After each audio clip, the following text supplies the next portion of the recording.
Welcome to class. Good to see you all back again.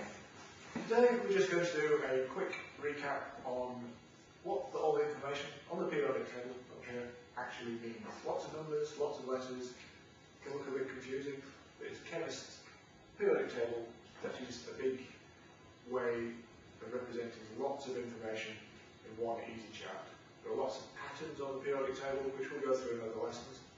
There are lots of information you can work out on what a material might do based on the things above it, below it, and even to some extent to the left or right as you look at the table. But today, the basic thing we're going to do is look at some of the numbers and what those numbers actually mean. So I'll start off with chlorine.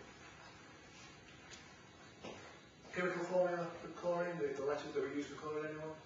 Should we have done this? Cl. That's it, Brian. Thank you very much. We've got chlorine. Another periodic table, it's in the back of just about every chemistry textbook. Some say that I suspect you'll end up getting your own personal laminated copy. So they're very useful to refer to. So get chlorine, Cl. Also we've got this number up above it on the left hand side of 17. Then there's another number which, correct me if I'm wrong, but I'm sure it'll say in the table, this is just from my memory, 35.45. Okay? A little bit confusing sometimes, lots of numbers, but this one's pretty straightforward. Chlorine has a number of 17. Has anyone know what the number 17 is actually called in words? There's a title for that word. Have you ever heard that before as well? Atomic number? Exactly, that's the one. Good, you've obviously heard that, pick that up from somewhere. That's the atomic number.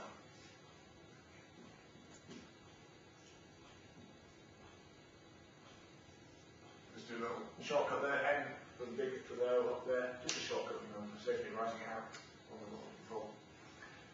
What you'll find on the periodic table is that every atom up there has got a number, and it's a whole number. What this number 17 means as well, straightforwardly, how many electrons will be in one single atom of that compound, and not the compound, of that element. Chlorine is a pure element, pure material on its own. One atom of chlorine will have 17 electrons. But what also means, if you have 17 electrons,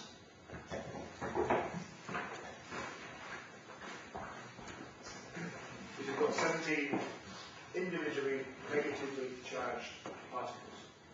So it's 17 lots of -1 in effect. -1 times 17.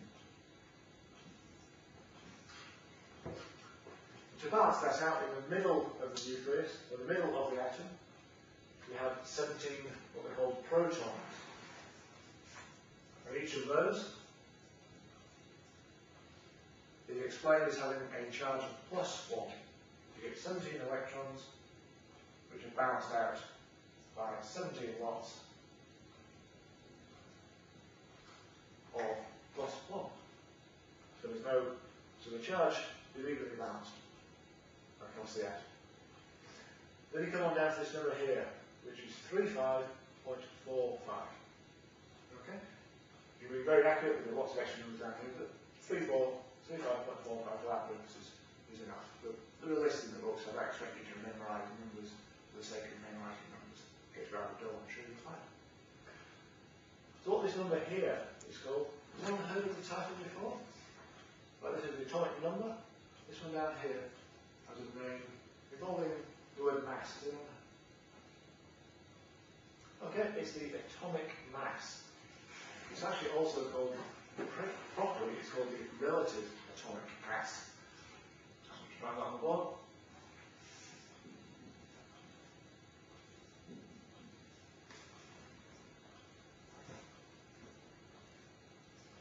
And there's a shortcut symbol for that one, which is sometimes known as A.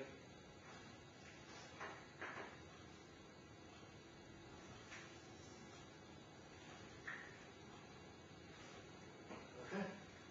You put the R there, it gets confusing. Some people think you've got R, so put it on here. So we've got 35.45.